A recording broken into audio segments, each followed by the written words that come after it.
Hello everyone, my name is Susan Morales, and today I want to talk to you about how much money are we required or not required to give to church as Christians. How does Christianity intersect with the world that I live in, and how can I learn to follow Jesus in an everyday kind of way?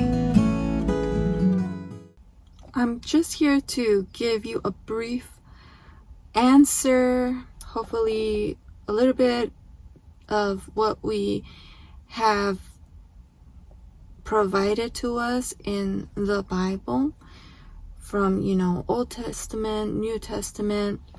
I'm going to do my best to just sum it up in a easy way to understand it, but there is definitely benefits to going into a deeper study and just learning more in depth about all the places throughout the Bible where we can gain information, wisdom from how we are to think in terms of money and how it relates to our Christian beliefs. So for starters, if you are someone that is going to visit a church for the first time, you should not feel like you are being pressured into giving money, even if you're going to a church and you feel pressured by how people are talking before they are going to do this time where people are going to pass these like bucket things or whatever, and you put your money in there. So if you're really new or you haven't ever gone to church, usually there are different types of Christian churches and different traditions. The churches where I have experience are fall under the category of Protestant Christianity, like evangelical churches that are not very traditional in the sense of carrying on these historic traditions. Like, you don't have a leader wearing vestments, like special clothing and things like that. My experience is you're going to show up to a church and the people in front they look like just ordinary people. Maybe they have suits on, it depends on the church. So what usually happens in these churches is usually they're going to pray, they're going to sing some songs, and then there's a time where they're going to say a few words, and then they're going to pass, like I said, these buckets or whatever, and everyone gets to give money, and that goes towards helping pay the funds for that church. If you're a visitor, a good church, in my opinion, will tell the visitors, don't feel like you have to give. This is more for the people that call this church their home church. A red flag for you as you are trying to decide what church to go to would be a church that takes more than one offering, I would say. Just, be aware that there are some churches that will try to get as much money out of people as possible, even if they say it's for good reasons. I know a lot of Christians, that kind of leadership, it's very off-putting to a lot of people, and they actually lose a lot of respect from the people that go to their church because they feel like, oh, it's all about the money with them. So be aware that there will be some churches, and here's the thing, within Christianity there will be different interpretations of what God is teaching through the Bible about how Christians are supposed to give. You will have some churches that really emphasize a lot of teaching on during this time, and it might feel like a mini sermon, like a mini teaching, all about why you should give money and all of the blessings. You want to be careful because you want to stay away from churches that teach prosperity type of teachings, emphasis. Nothing wrong with acknowledging that God is our provider and He will always provide for us. He will bless us if we give to Him with the right heart. He will, He honors that, He sees that, and He could reward us however He wants. The Bible teaches us that if we give with the right motivation, with the right heart, that God will provide for us, but so that we can be generous, more generous, so that we can continue to be giving to His kingdom work.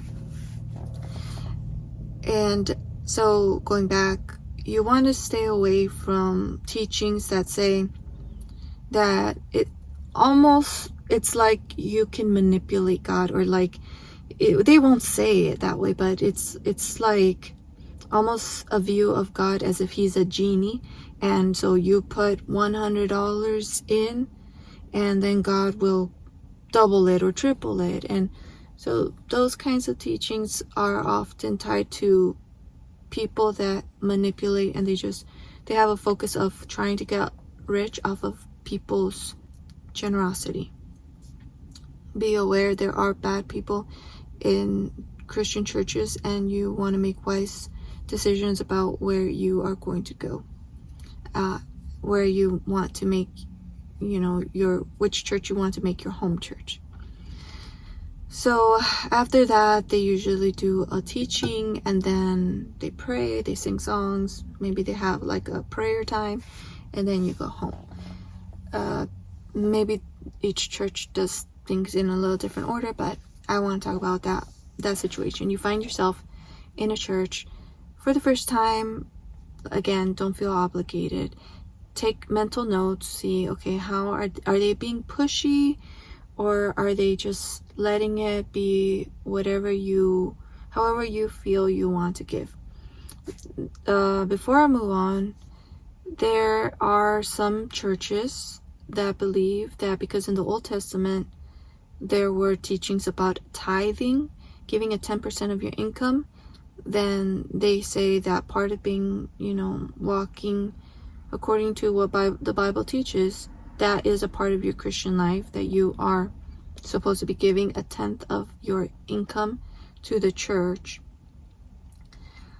I grew up believing this and doing this, and the more you learn about the Bible, the more you see how God had a specific purpose and specific commands even for His people Israel, for to accomplish the purposes that He had for them. They definitely needed to be providing to the Levites, for example.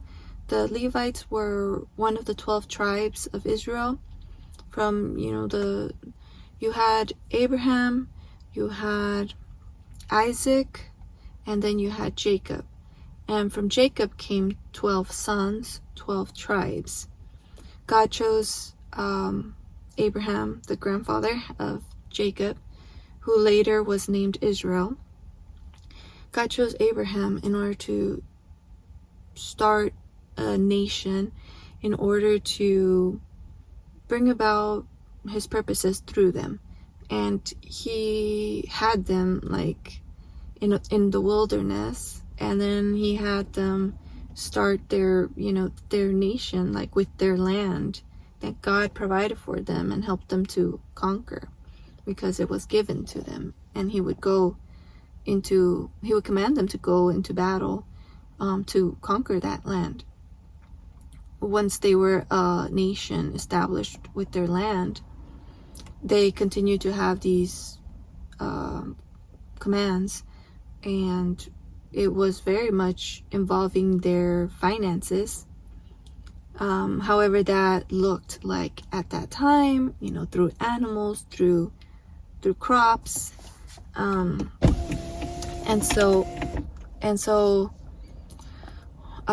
that money would go towards the Levites, which God said, I'm not giving the Levites any land.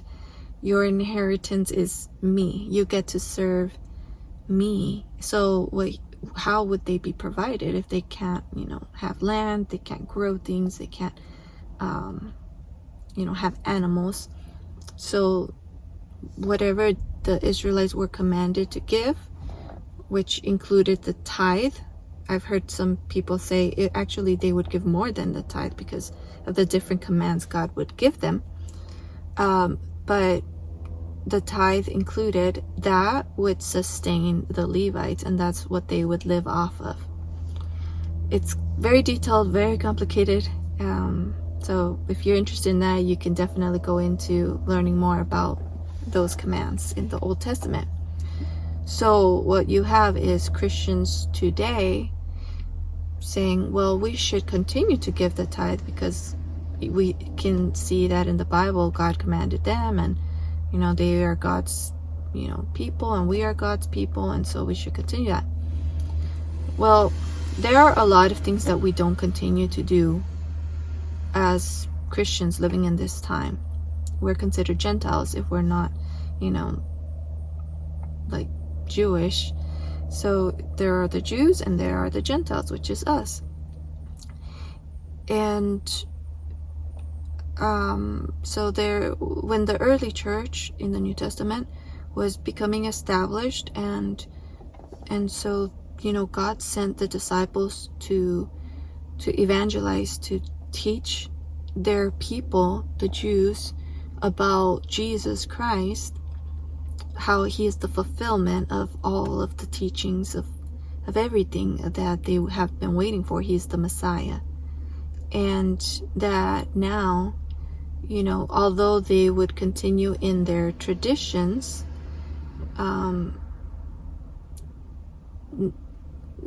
now there was this new covenant that Jesus brought, that their sins wouldn't be forgiven based off of those traditions, those sacrifices, as they used to have to go through and do.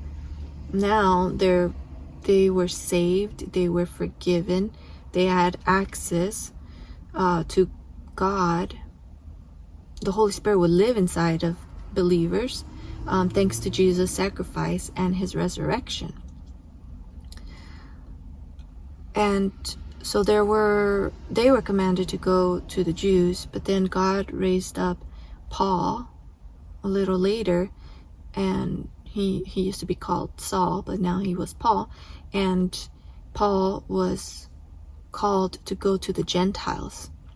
He was a Jew. He used to be a Pharisee, very strict, and he actually used to persecute the Christians. So anyway, when the early church was starting to grow, you had the Jewish people and they have disciples and Paul, and they're having conversations about, well, what do we tell the Gentiles to do? Like, do we tell them to pretty much like become Jewish and follow the things that God commanded the Jews? And they have this conversation. They're like, okay, well, I think there are like 3 things. I think it was like, let's just tell them to do this, this, this. And so like you can see from that Gentiles are not having to, it's not part of our faith to adopt certain things about the Jewish life, traditions, commands. And so when we read the Bible, we have to be aware that we don't insert ourselves into it. So just to pretty much give you the brief summary, we learn from the Old Testament as Gentiles. We learn, obviously we live based off of that wisdom, off of what we see is good, what God commanded, and all of those things. We take from it the lessons, and obviously there are things that they are commanded, like the 10 Commandments, right? Like one of them being like, do not murder. That's not what we're saying, like, well, we're Gentiles, so that doesn't apply to us. Obviously, we are going to live based off of what God has taught is good, and God taught us through the law. Like Paul said, I wouldn't know something was sin unless God didn't like teach me through the law that, oh, that's sin. So in my opinion, if you want to give a tithe, do it not because of a command to Israel. Do it as, well, God saw that that amount was wise and doable, and so I would like to implement that amount. Here's the thing. In the New Testament, there's actually teaching about do not be manipulated. So here, let's fast forward. You're at a church. It's not your first time. So now you're like, I want to give.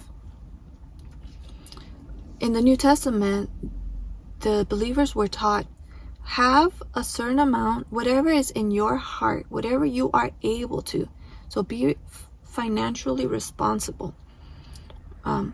Whatever is in your heart to give, whatever amount, prepare it ahead of time.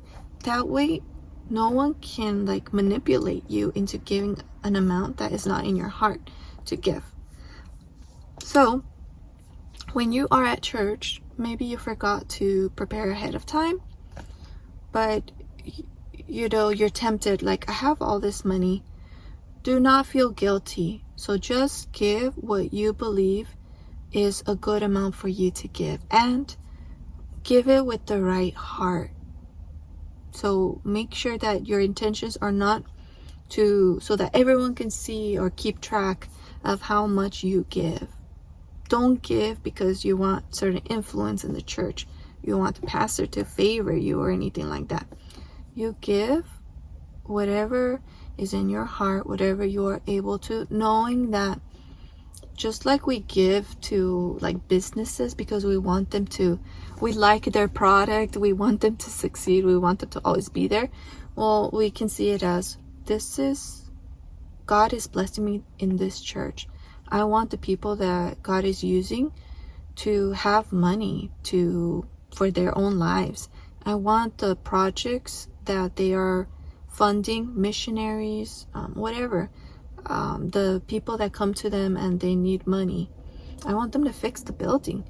So give because you want that church to flourish. And so do not be manipulated. Give with a good heart, with the right intentions. Give because you love God, and wherever your treasure is, there's your heart. So you love God. You don't love your money more than you love God. You give money to God. You give everything, including your money, to God. And you always want to keep your love for God above first, and not your love of money.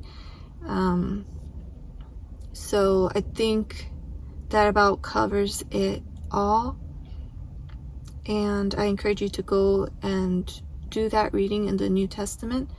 Watch out for people that are bad. There are bad people everywhere in the world that want to get rich off of other people. They want to find a fast way, and they can even manipulate themselves into thinking that they're doing God's work when they're not. Or some scoundrels will do it like without any fear of God, and they'll just do it. They're bad people, but they come across like very charismatic and stuff. So be careful. Bad people are everywhere, including in churches. So try to find a good church that you can feel comfortable giving your money, believing that they are going to use it properly for the right reasons.